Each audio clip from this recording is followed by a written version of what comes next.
Hello friends, स्वागत है आप सभी का सीबीविकल बीएड क्लासेस में। बीएड प्रथम वर्ष की तैयारी दोस्तों हम लोग कर रहे हैं। तीसरा पेपर है शैक्षिक तकनीकी एवं आईसीटी यानी इंफॉर्मेशन कम्युनिकेशन एंड टेक्नोलॉजी, सूचना संचार तकनीकी। पूरा अवध सीरीज दोस्तों कंप्लीट कर रहे हैं। यहाँ पे पहले हम लोग पूरा अवध सीरीज कंप्लीट करेंगे, इसके बाद कुछ इंपॉर्टेंट क्वेश्चन जो रहेंगे उस पर नज़र डालेंगे। अगर बात करें आज के इस वीडियो में तो यहाँ पे देखिए हम लोग 8वें प्रश्न तक जो है यहाँ पे जो 8वां प्रश्न दिया गया है यहाँ तक हम लोग कवर कर चुके थे।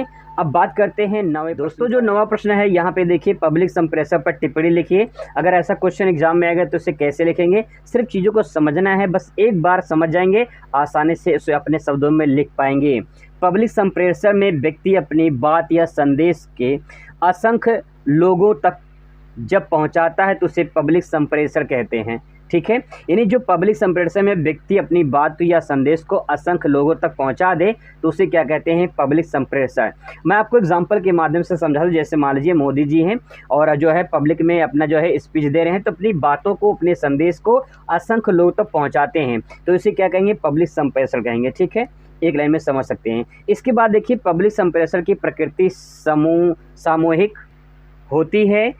इनकी भाषा अधिक सरल, सुगम, सुबोध एवं स्पष्ट होती है, जिससे कि जन जन तक पहुँचे संदेश में किसी प्रकार की भ्रांति उत्पन्न ना हो सके। मतलब दोस्तों ये है कि सिंपल वर्ड में कहा जाए, अगर आप जो है स्टेज पे खड़े हैं, आपके सामने हज़ारों लोग हैं, लाखों लोग हैं और आप स्पीच दे रहे हैं, तो आपकी जो भाषा होनी चाहिए वो सरल, सुगम, सुबोध और स्पष्ट होनी चाहिए, ताकि जो है जो जनता है जो जब उससे सुने तो उसमें कोई ऐसे विकार उत्पन्न ना हो, ऐसे उसमें कोई ऐसी संशय उत्पन्न ना हो जिसके कारण कोई बात जो है एक बहुत बड़ी बात बन जाए।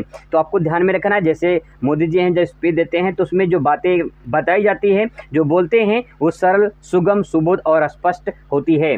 दोस्तों यहाँ पे एग्जाम्पल के तौर पर आप समझ सकते हैं। बात करते हैं अगले क्वेश्चन पर। क्वेश्चन नंबर 10वां देखिए। 10वां क्वेश्चन है, शिक्षण के अधिनियमों का विवेचना कीजिए। तो जो शिक्षण के अधिनियम है उसका विवेचना करना है। देखिए उत्तर क्या लिखा जाएगा इसमें, शिक्षण में यथासंभव प्रश्न एवं उत्तर विधि का प्रयोग करना चाहिए। मतलब ये जो शिक्षण होता है, जो शिक्षण कार्य होता है, इसमें प्रश्न और उत्तर दोनों विधि का प्रयोग करना चाहिए। जैसे मान लीजिए आप जो है विद्यालय में शिक्षण काम कर रहे हैं। ठीक है, अब इसमें क्या होता है, आप सिर्फ उत्तर दे रहे हैं तभी प्रॉब्लम है, अगर आप जो है सिर्फ प्रश्न पूछ रहे हैं तब भी प्रॉब्लम है। मतलब ये कि आपको प्रश्न और उत्तर को दोनों को तालमेल बिठा के आपको बच्चों को पढ़ाना है, कुछ का आंसर देना है और कुछ क्वेश्चन पूछने हैं, जिससे आपका जो है ये जो शिक्षण कार्य है ये अच्छे तरीके से और नियम तरीके से चलेगा। शिक्षण में अध्यापक को चाहिए कि वह छात्रों को अनुकरण करने तथा उनके अभ्यास करने के अवसर प्रदान करे। अनुकरण मतलब होता है कि एक तरह से उनको जो है देखे, समझे कि भाई बच्चे किस प्रकार से चीज़ों को समझ सकते हैं, कैसे वो काम कर सकते हैं, उनकी समझने सोचने की क्षमता क्या है, उस प्रकार से उनको फॉलो करे और पढ़ाए उनको, तथा उसके अभ्यास करने के अवसर प्रदान करें। यानी बच्चों को अभ्यास कराना चाहिए, जिससे जो है बच्चों को और ज़्यादा अभ्यास करेंगे और ज़्यादा चीज़ों को सीख पाएंगे। छात्रों के लिए शिक्षण अधिगम उद्देश्य तथा आकांक्षा स्तर उनकी योग्यता स्तर क्षमताओं के आधार पर निर्धारित किए जाना चाहिए।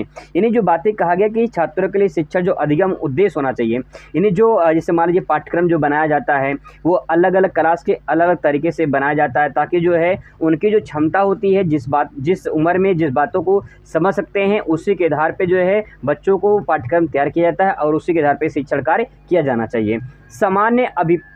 असामान्य अभिप्रेरणा कुशल शिक्षण के लिए वरदान है। मतलब कि एक जनरल सामान्य नॉर्मल में आप मोटिवेशन दे सकते हैं, उनको बता सकते हैं, समझा सकते हैं कि चीज़ें कैसे समझा जा सकता है, कैसे तैयार किया जा सकता है, कैसे लाइफ में जिया जा सकता है ना, मतलब लाइफ में कैसे रह सकते हैं, कैसे जो है ज़िंदगी के साथ जो है मतलब कि चल सकते हैं, समय के साथ कैसे चल सकते हैं, समाज में कैसे रह सकते हैं, पूरा आपको जो थोड़ा थोड़ा मोटिवेट करना रहना है उसमें। छात्र दंड की अपेक्षा प्रशंसा से ज़्यादा सीखते हैं। ये बात ध्यान रखिएगा कि जो शिक्षण का अधिनियम है उसमें कहा गया, मतलब सिंपल से वर्ड में कहा जाए, शिक्षा के जो नियम है उसमें देखा जाए तो जो प्रशंसा होती है, बच्चों को प्रशंसा करनी चाहिए। जैसे मान लीजिए कोई बच्चा है, आपने कोई प्रश्न पूछा, आपने जब प्रश्न पूछा तो प्रश्न पूछने के बाद जो बच्चा आंसर दिया है उसको आपको शाबाशी देनी है, प्रशंसा करनी है, भाई वेरी गुड, बहुत अच्छे, कमाल, ब्रिलियंट, एक्सीलेंट, जो भी आपको बोलना है आप बच्चे को बोल सकते हैं, उससे उनकी प्रशंसा होगी और जो है वो कहेंगे और आगे कुछ अच्छा करने के सोचेंगे। ठीक है, आगे क्वेश्चन नंबर 11वां देखिए, ब्रेन स्टॉर्मिंग व्यूह रचना क्या है। इसका आंसर कैसे लिखेंगे, देखिए यहाँ पे, इस व्यूह रचना का प्रारंभ A.F. ऑक्सबोर्न ने किया था। किसी विशेष परिस्थिति या समस्या समाधान के लिए इस विधि का प्रयोग किया जाता है। इसके द्वारा किसी समूह के सदस्यों के विचार जानने का प्रयास किया जाता है। मतलब ये कहा जा रहा है कि जो ये ब्रेन स्टॉर्मिंग व्यूह रचना है, एक ऐसी रचना बनाई जाती है जिसमें जो है लोगों को देखा जाता है, व्यू उन्हें देखा जाता है, समझा जाता है, उनके दिमाग को परखा जाता है, उनके जो है बातों को समझा जाता है, जिसके माध्यम से ये कहा जा रहा है कि इसके द्वारा किसी समूह के सदस्यों को विचार जानने का प्रयास किया जाता है। यानी जो समूह है, जो सदस्य हैं, उनके जो समूह के सदस्य हैं, उनके जो विचार होते हैं, जैसे मान लो कहीं पे कुछ लोग गुट बना के इकट्ठा हुए हैं और जो है इकट्ठा होकर जो है कुछ काम कर रहे हैं, तो उसका उन इकट्ठा होने का उद्देश्य क्या है, आप जो है उन पर विचार कर रहे हैं, जानने का प्रयास कर रहे हैं कि वो इकट्ठा क्यों हुए हैं, उनका क्या पर्पज है, क्या उद्देश्य है। इसके आधार पे हम कह सकते हैं एक व्यू जो है आपको यहाँ पे रखना पड़ेगा, यानी ब्रेन स्टॉर्मिंग रचना बनानी पड़ेगी, किस प्रकार से उनको समझ सकते हैं।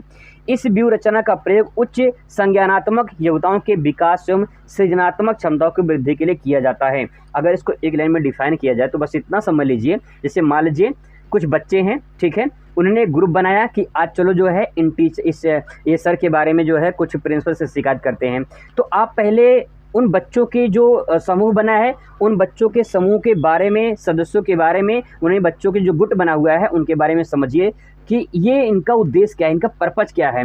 तो उसके बाद जो है जो उद्देश्य निकला, जो पर्पज निकलेगा, उसी को हम कह सकते हैं कि आप ब्रेन स्टॉर्मिंग व्यू रचना बनाकर उनकी बातों को समझने की कोशिश कर रहे हैं। ठीक है, आगे देखिए क्वेश्चन नंबर 12वां देखिए, शैक्षिक तकनीकी के उद्देश्य बताइए। जो शैक्षिक तकनीकी है इसका उद्देश्य क्या है। अगर इसके उद्देश्य की बात किया जाए तो यहाँ पे दे सकते हैं, क्या लिख सकते हैं, जैसे वर्तमान शैक्षिक आवश्यकताओं की पहचान करना। यानी जो वर्तमान में शैक्षिक आवश्यकता है, वर्तमान में क्या है, देखिए आज के डेट में क्या है कि कहीं जैसे जैसे साइंस बढ़ रही है वैसे वैसे शैक्षिक तकनीकी में भी परिवर्तन हो रहे हैं।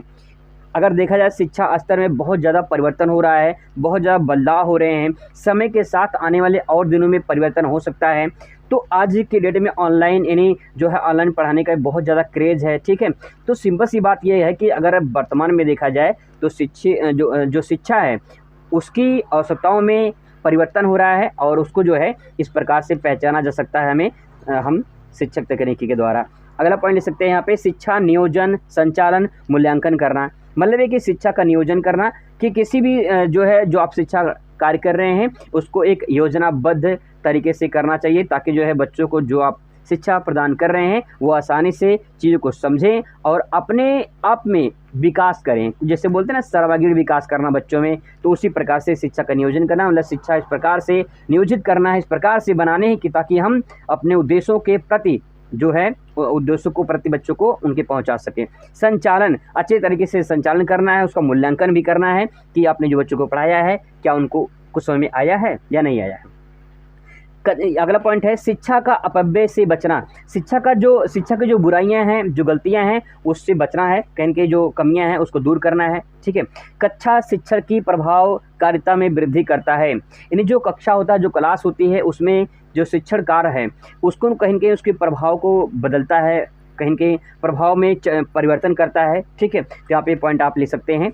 अगला क्वेश्चन यहाँ पे देखिए, क्वेश्चन नंबर 13। क्वेश्चन नंबर 13 की बात किया जाए तो शैक्षिक तकनीकी की मान्यता की विवेचना कीजिए। अगर बात करें शैक्षिक तकनीकी की मान्यता की विवेचना कीजिए तो इसमें आंसर क्या ले सकते हैं, जैसे देखिए पहला पॉइंट यहाँ पे ले सकते हैं, प्रत्येक मानव मशीन की भांति कार्य करता है, अतः शिक्षा के क्षेत्र में मानव व्यवहार में परिमार्जन तथा परिष्करण तथा हेतु इसके वैज्ञानिक सिद्धांतों का सफलतापूर्वक प्रयोग किया जा सकता है। यह जो पहला पॉइंट दोस्तों कहा गया है, मतलब ये कहना चाह रहे हैं कि शिक्षा की तकनीकी जो मान्यताएं हैं, क्या मान्यता है उस बात को समझना है। तो यहाँ पे पहला पॉइंट कह रहा है कि प्रत्येक मानव मशीन की भांति कार्य करता है। आज के डेट में लोग पैसा कमाने के चक्कर में भाई मशीन की तरह काम करते हैं। ठीक है, अतः शिक्षा के क्षेत्र में मानव व्यवहार में परिमार्जन, मतलब कि जो मानव का व्यवहार है, मतलब चारों तरफ, मार्जन मतलब उसको कहीं कि एक प्रकार से बनाए रखना है कि जो व्यवहार है उसके चारों तरफ जो घूमती है, जो व्यवहार है, जो व्यक्ति है वो व्यवहार व्यक्ति के चारों तरफ घूमती है। तो जैसा शिक्षा होगा वैसा व्यवहार होगा। तथा परिष्करण, यानी उसको जो है कहीं कहीं व्यवहार को या फिर शिक्षा को इस प्रकार से दिखाना है ताकि जो है वो कहीं कहीं परिष्कृत हो, यानी जो है कह सकते हैं ना फिनिशिंग दिखाई दे, है ना, ऐसा कर सकते हैं। इसके वैज्ञानिक सिद्धांतों का सफलतापूर्वक प्रयोग किया जा सकता है, यानी जो वैज्ञानिक सिद्धांत है उनको भी प्रयोग करना चाहिए ताकि जो है हमें शिक्षा जो तकनीकी है उसमें और अच्छे से सुधार किया जा सके। दूसरा पॉइंट यहाँ पे दे सकते हैं, शिक्षण कला तथा विज्ञान दोनों है, यानी जो शिक्षण है ये भैया कला भी है और विज्ञान भी है। तो सिंपल सी वर्ड में कहा जाए तो शिक्षा जो कार्य होता है ये सभी लोग नहीं कर सकते हैं, कुछ ऐसे लोग हैं जो कर सकते हैं। तो यहाँ पे कह सकते हैं कि शिक्षा कला है और विज्ञान दोनों है। अतः शिक्षण का विश्लेषण किया जा सकता है तथा शिक्षण के छोटे छोटे तत्वों एवं अवयवों में विभाजित किया जा सकता है। फिर बाद में इन तथ्यों तत्वों एवं अवयवों को भी गहन परीक्षण निरीक्षण तथा अध्ययन संभव है। अतः शैक्षिक तकनीकी वैज्ञानिक उपागम पर आधारित है।